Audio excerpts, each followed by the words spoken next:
This here is another viewer's broken gaming PC, and apparently this one has a serious issue with blue screens of death. Now, to be fully transparent with you, I try to avoid, in most cases, systems like this that infrequently blue screen of death. It's not something that I'm very proficient in, being able to troubleshoot software issues, and oftentimes that's what BSODs signify. However, in this case, based on some surrounding symptoms we'll discuss in a second, I think we're dealing with a hardware issue, which means it's right up my alley, at least I hope it is. Hubris better not catch up with me. These specifications, by the way, are super beefy. Ryzen 7 5800X, Asus B550F gaming motherboard, and ASRock Phantom Gaming RX 7900 XT, and 16 gigs of DDR4. There's an 850 watt ROG Thor power supply in here, and the case is a Cooler Master TD500 mesh. And boy oh boy, is it disappointing to see such an expensive, frankly new system be so problematic. Some of you likely noticed how dirty this is as well. It has definitely seen some mileage, something that we can tackle later in the video. Quite a bit of dust built up in the front intake fans as well as the mesh grille and along the bottom of the case. Not the end of the world, not even close frankly, but if I don't address the elephant in the room, the comment section definitely will. Now, as for this blue screen of death issue, apparently it is so frequent, and this is why I agreed to look at it, that the user can't even load into Windows. Apparently they can get right past the post screen, the BIOS splash screen, but once Windows attempts to initialize, things go south very, very quickly. So could this be a defective storage drive? The moment that the system attempts to load into the boot partition on the primary boot drive, it craps itself. We've seen something very similar already in the series, so that's the hunch that I have, but I've been very wrong before. We'll have to find out for ourselves. Are you ready? Stay with me. If you're planning your next PC build, then consider checking out our sponsor, VIP SCD Key. Their Windows 10 and 11 OEM keys sell for a fraction of retail and will unlock the full potential of your OS. They'll also remove those pesky activation watermarks. Click the links below to get started today, and be sure to use our special offer code SKGS for a sweet discount on a variety of options, including Windows 10 and 11, Pro and Home, and more. Hello there, and welcome to Fix or Flop. If you're new, just know that everything you see us do in these videos is free of charge to the owners in question. In exchange, they allow us to film these processes and upload them to sites like YouTube. That's how we make our money, and it makes no sense to charge folks at the same time. Right? It's like double dipping for no reason. And frankly, we make a lot more money from doing things this way, and we get to help folks in the process. I really am fortunate to be in this position, and I am very appreciative of your viewership because it's why we can continue doing what we are doing here. The very first thing we need to do is attempt to replicate the issue described. Again, just a quick refresher, that would be frequent blue screens of death. I'm not sure how quickly we're gonna see our first blue screen. That is something, hopefully, we'll find out very soon. So it powers up, no problem. It is definitely a bit smelly. It's, yeah, it has to be cleaned for sure. It sounds as though it is posted already. The fan curve is ramped down, and that there is a post. So now the question is, how much longer will the system behave? Also want to point out, yes, it is posted in safe mode, which likely implies the PC has been reset several times. Into the BIOS very quickly. I don't see anything alarming on the temperature side of things. CPU's idling somewhere around 40, 41 degrees Celsius, which is perfectly fine. And it looks like our Windows partition is on the 500 gig NVMe. So what happens when we try to load into Windows? This is where I think things are going to go wrong. From what I was told, we should have a blue screen here very soon. And if we don't, well, there's nothing I can really fix if I don't see anything wrong. I've chatted with the owner via text, and verbatim, currently it barely makes it past post before locking up or resetting, doesn't even get to show a BSOD. So apparently the situation's gotten so bad, it doesn't even show a blue screen of death anymore, the system just shuts off or resets. We're not seeing anything like that here. Apparently in a last-ditch effort, they also reinstalled Windows on the primary boot drive, and that's why this OS is sort of kind of blank. But again, I don't see any issue here. I'm starting to wonder if the problem was external. So the PC itself is, at least so far, fine, not showing any signs of suffering or anything like that. Maybe they were dealing with a bad power cable, a defective power strip, or dirty power from a power outlet. A few moments later. Aha, so this is what it takes for this issue to rear its ugly head. So about 5 or 6 power cycles later, the system froze when trying to load into Windows. It reset itself, did so again, froze, reset, and now we attempted to enter the automatic repair process, but it froze during that as well, which is not a good sign. I've reset the system now in an attempt to capture this on camera. I do think it's very repeatable at this point. Yeah, it's like almost instantaneous. The moment it tries to load into Windows, the moment that boot drive is fully initialized, or at least the partition within the drive, it kicks the can. It locks up. It will eventually reset itself, try this same thing again, lock up in the same place, and then attempt to enter recovery mode, where it also fails. So at this point, I'd be willing to bet that we're looking at a storage drive issue. In particular, the boot drive in question that has the Windows partition on it. The moment we try to load into Windows is when the problem occurs, which is why I think this. Also, the fact that we can freely navigate the BIOS without the system locking up, without it freezing, without it resetting. Of course, we can't get far enough into the boot process for a BSOD to pop up anymore. Apparently, that was the initial problem, but it became so bad over time that now it freezes after, again, just a few milliseconds of it attempting to load into Windows. I'm assuming said drive was installed in the uppermost M.2 slot. That tends to be where you can receive the fastest speeds. Usually it links directly to the CPU. So let's remove this, and it looks like, oh, actually this is not. So this is the 2 terabyte SN770 WD Black NVMe. The owner told me this one was used primarily for games, and they asked that I not wipe it if possible because, well, it takes a long time to reinstall all of those. And again, I don't suspect this one is the issue, so we'll set it aside for now. Aha, so here is the suspected culprit. This is also a WD drive. It's a 500 gig SN750. The good thing is I don't see any physical abnormalities. It's not severely bent or anything. The golden fingers look to be okay on both sides. And again, there's nothing sensitive on this because it was already wiped with a fresh copy of Windows.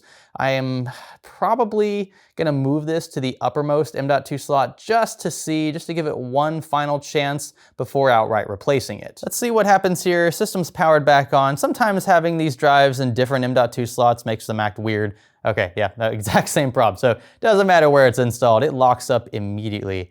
That is, wow, that's very repeatable. It's a good thing from a troubleshooting standpoint. It's just that I think this drive is completely bricked. So at least for now, let's go ahead and yank this drive back out. And well, I feel like throwing in sort of a chonker. So this is a Corsair MP600 Pro XT. It's a 1 terabyte Gen 4 NVMe with a very beefy heatsink atop it. It's a very fast drive, so it's not only a higher capacity than what they started with, but it's also significantly faster. I think I'm gonna leave this slab on there as well. We're gonna keep the motherboard's little heat shield thing removed just because those tend to not really do anything at all. Easy does it then. I've also got a standoff added this time because one was missing before, at least for this uppermost M.2. Now we can connect our Windows USB drive for a fresh install. But oh, what's this? It's freezing even when I try to load into my USB drive. That's not good. I've hopped back into the BIOS and gone so far as to enable things like CSM in an attempt to get the system to recognize any of the drives connected here.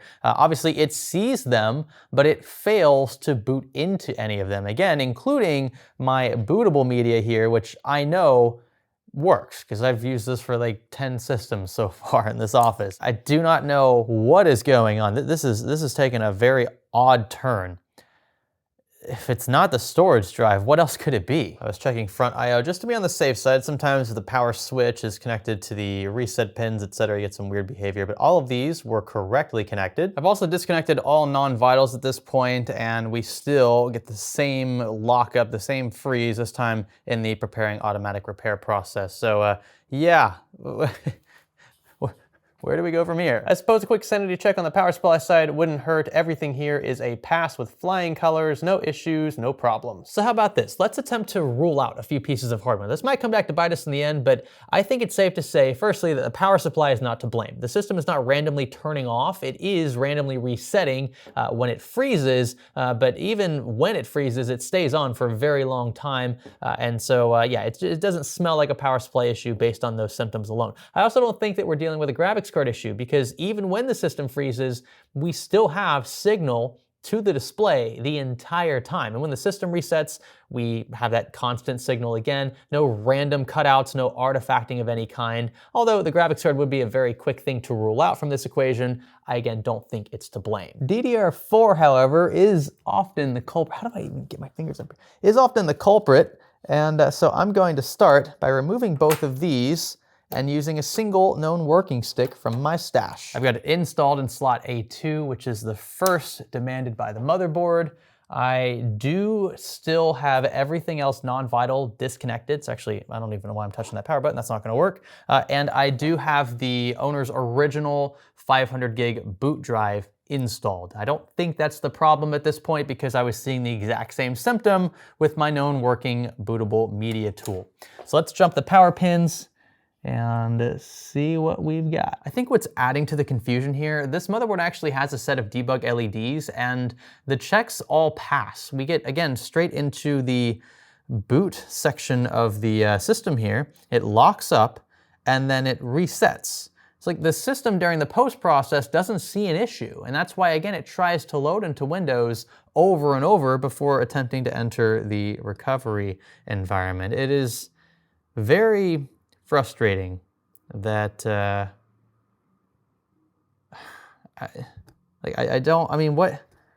am I just supposed to like blame the CPU for this? Like what CPU issue would even cause something like this? I hate that it's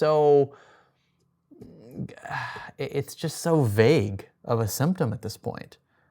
Like, how is it not the storage drive? Now, occasionally it'll do something like this, where the circles just kind of spin around forever, like nothing ever really happens here. Like it's trying really hard to initialize, but fails in the end. I also think it's interesting that the system was originally working. When it first showed up in the office, it loaded into Windows several times in a row. Only recently did it decide not to play ball. That I still can't explain. The only other reason why at this point I could think the system would freeze in about the same spot is temperature. But you can see, according to the BIOS, our CPU temperatures are nice and chill. That leaves us with two primary suspects, either the motherboard or the CPU. But there is one other thing that's been kind of skirting under the radar so far. I admittedly should have addressed this a bit earlier. Yes, we have cleared the CMOS off camera. That does nothing here. But we haven't considered the BIOS revision.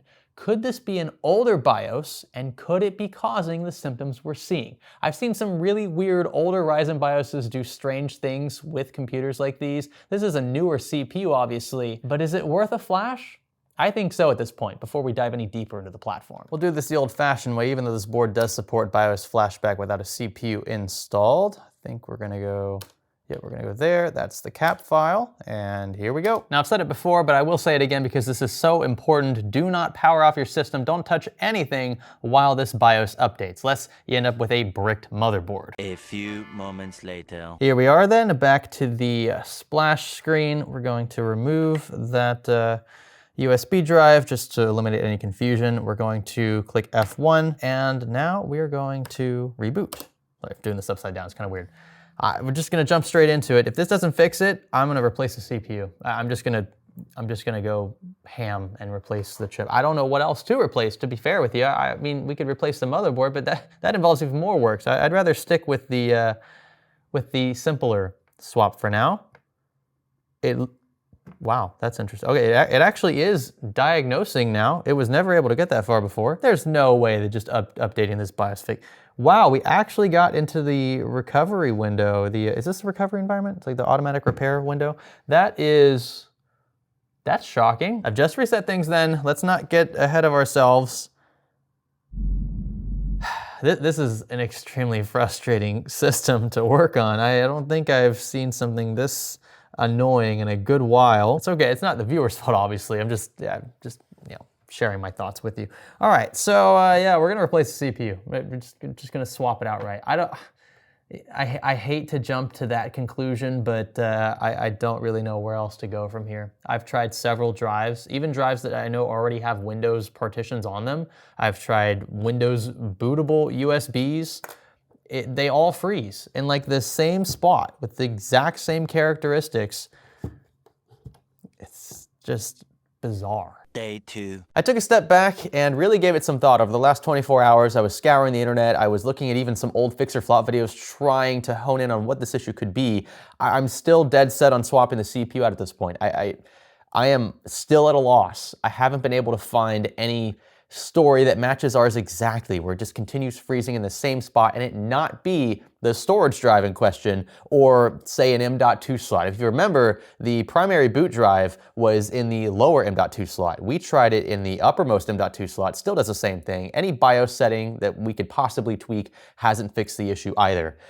So we're looking at a CPU swap at this point. And I'll be perfectly honest, I have no explanation for why I'm doing what I'm doing at this point. I am so confused by the symptoms. I'm just swapping what I think it could be, just whatever's left on the list. We can see physically this 5800X looks to be A-OK. On the backside, all of the pins are in their correct locations, nothing missing, nothing bent. And in case you're wondering, the socket also looks very good. I didn't expect any of this to be bad, but it doesn't hurt to have a quick sanity check. And would you look at that, I actually have an exact replacement 5800X on hand. I know this one works, I've used it in a recent PC build, so we're gonna throw this into their machine and see if this fixes anything. Just shooting in the dark here. It is very messy here, and that's because, well, we might be swapping the CPU out in a few moments if this doesn't work. We do have a post, which is good.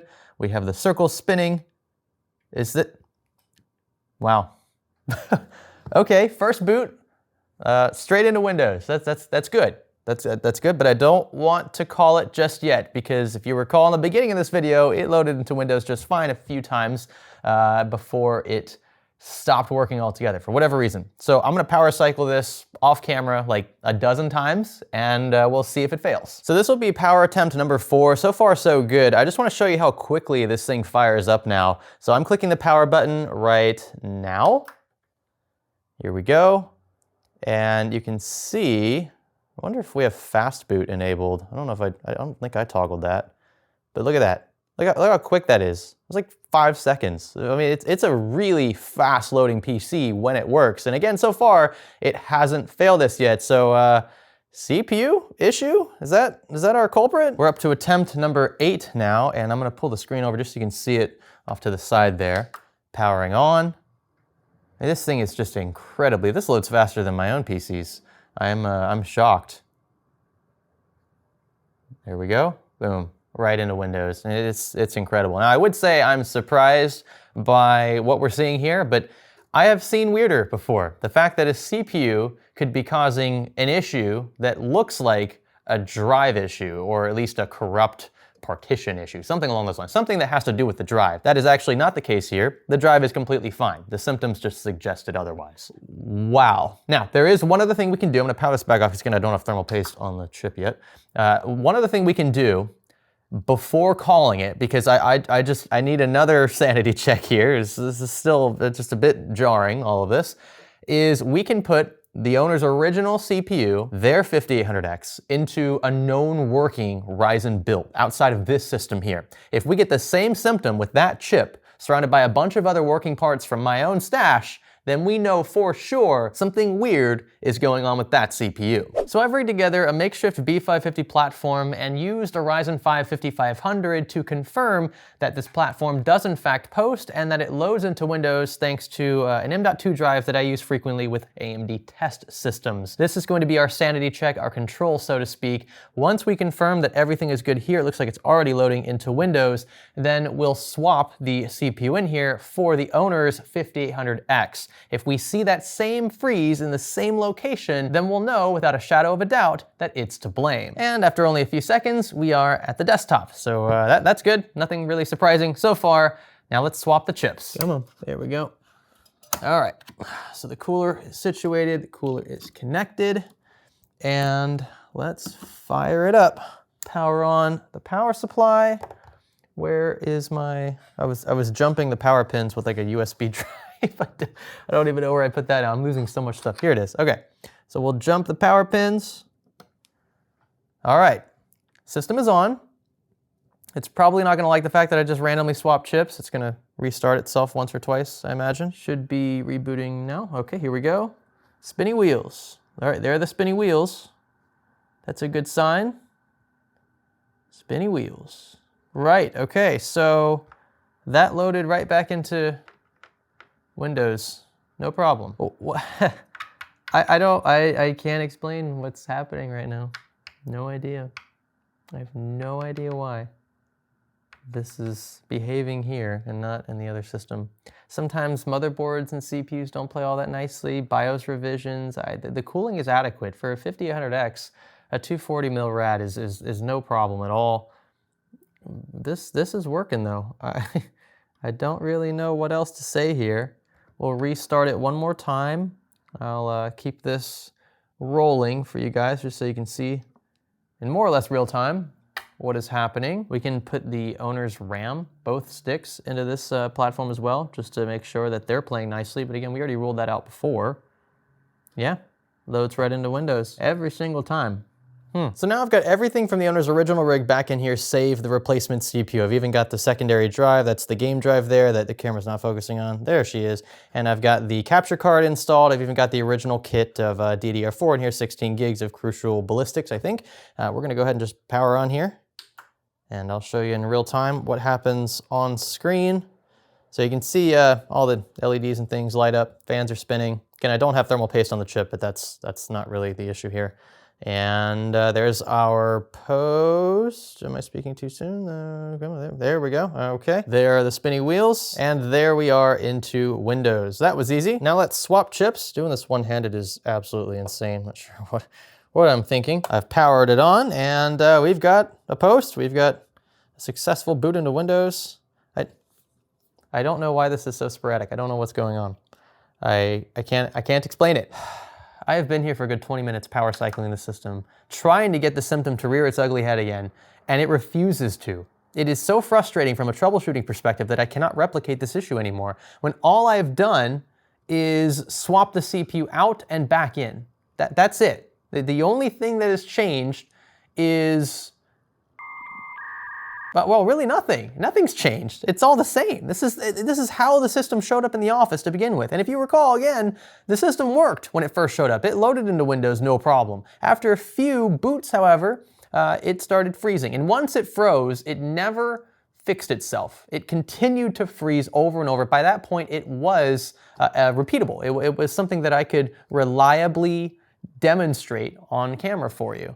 But now that I've swapped the CPU out and put it back in, that's essentially all that's happened here, it refuses to lock up anymore. And I hate, again, from the troubleshooting angle, the fact that I cannot explain why it's no longer failing. Because there is a small risk that I give this back to the owner and it does it again. Now, the only difference is now they're gonna be, what, 8-hour drive later. They're coming from Miami, which I don't encourage people to do. It's a long drive for no guarantee of a fix. Despite this being a free service, usually your time and the gas and all that stuff that you have to spend to get up here is not really worth it. But this person loved the channel, wanted to support us, wanted to see if we could tackle this problem that they have been struggling with for months. And I've got to say, I am truly stumped on this one. I don't even want to say that I fixed it because I don't know what I did, if I even did fix it. I don't know how much longer this honeymoon phase will last. But I cannot go any further here because I can no longer replicate the problem. Dare I say it was a cooler mounting pressure issue? Like, that's probably the only thing that we've somewhat changed between runs. The socket was clean, the pins were clean, they weren't bent, there were none missing. You guys saw all of that on camera. The system is exactly the same as it was when it first arrived. They're gonna think I didn't do anything at all. Like I just sat around, filmed a quick video for the channel and didn't address the issue. The problem is I'm not sure what issue to address anymore because it just won't fail. I mean, it means a lot to me that this matters, and I'm frustrated because this is my integrity on the line. This is my reputation. I don't want to make a habit of just returning systems fixed without any real explanation for why things are the way they are. And I will be so upset if this goes back to the owner and starts doing the same thing again. But I don't know what else to do at this point. I cannot fix what I cannot see, and I no longer can see the problem. I suppose the one thing I can do at this point is take the system outside and give it a quick clean with my electric duster. This is certainly not deep cleaning worthy. It's not a PCDC episode or anything, but I wanted to get a lot of the loose dust removed, especially from the front intake fan area, the front grille, and in and around the basement. The result, I think, speaks for itself here. It does just look a lot cleaner. The blacks are truly black now. They're not like brown or a weird shade of gray or anything. And to round this one out, we're gonna power this on one more time to confirm that it does quickly load into Windows, and that'll be a wrap. I wish I had more to tell you. I still cannot explain why the symptoms are what they are. It's freaking out because there's no keyboard detected. That shouldn't be an issue. There we go.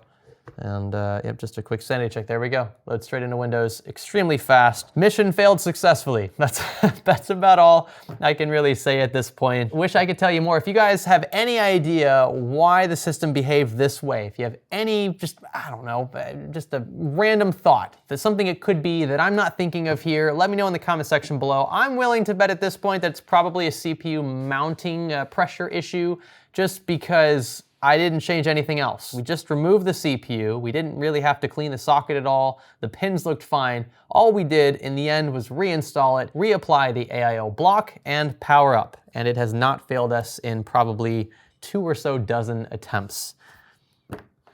That's it.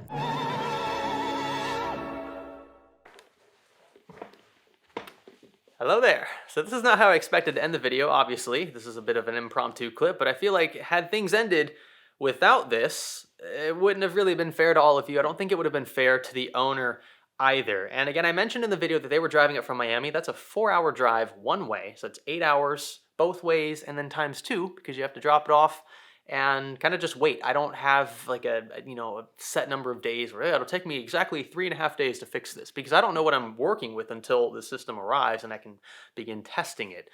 So I was fairly communicative with the owner throughout this process, letting them know the inconsistencies, what I was finding, what I wasn't, and ultimately sent them on their way with the system as it was at the end of this video. Essentially exactly the same as it arrived. And I felt a bit uneasy about that decision because, again, we had seen, in a good chunk of that video at least, the rig not working as it arrived, but it did work at the beginning and it worked at the end, and it never failed up to the point where I dropped it off, which was a few days ago as of time of filming this clip here. So I told the owner that if they ran into this issue again, if the problem popped up all of a sudden, that I would replace the CPU and the motherboard. And I offered to replace both because at this point, I still don't know if the CPU is actually a fix or not, because just removing and reinserting the original owner's chip seemed to fix things, at least while it was in my possession. But I gave them that offer, and they actually conveniently live right next to the Micro Center that they just opened in Miami. And long story short, that is exactly what happened. They brought the system back home. 4-hour drive later, it started freezing again, apparently, after about 5 minutes or so. I confirmed this via video. The owner recorded it for me. I'm going to try to put that on screen here so that you can see what they were seeing. I do trust them. I don't think I'm being hosed. Again, it was inconsistent to begin with, so the fact that it did pop up right after it was taken back to their place, it doesn't really surprise me. I just, again, wish I had more of an explanation for why it was so intermittent and so difficult to replicate at certain times throughout this video. So rest assured, after replacing the CPU and the motherboard, although I think the CPU was probably the culprit here, the system works again. It has not frozen once. They haven't had any other issues that they've reported since. Maybe I should have replaced the CPU just to be on the safe side, but again, I had no conclusive evidence that the CPU was to blame after we put the original chip back in. It's just crazy. I really have no idea. Again, if you have any sort of feedback you want to leave that might be relevant to why we're seeing what we're seeing in the comment section, that would be appreciated. It's still beyond me, but I am happy to report that their system, at least as of now, is back up and running again and hasn't frozen since the swap of the CPU and the motherboard. Thank you for Micro Center. Thank you for being so close. That saved me a few bucks. It also got them up and running quicker. So thank you again so much for watching. Leave a comment down below. Consider subscribing, liking the video. Let me know what you think about this one in the comment section below. Definitely looking forward to your feedback in this one. And I will catch you in the next. My name is Greg. Thanks for learning with me.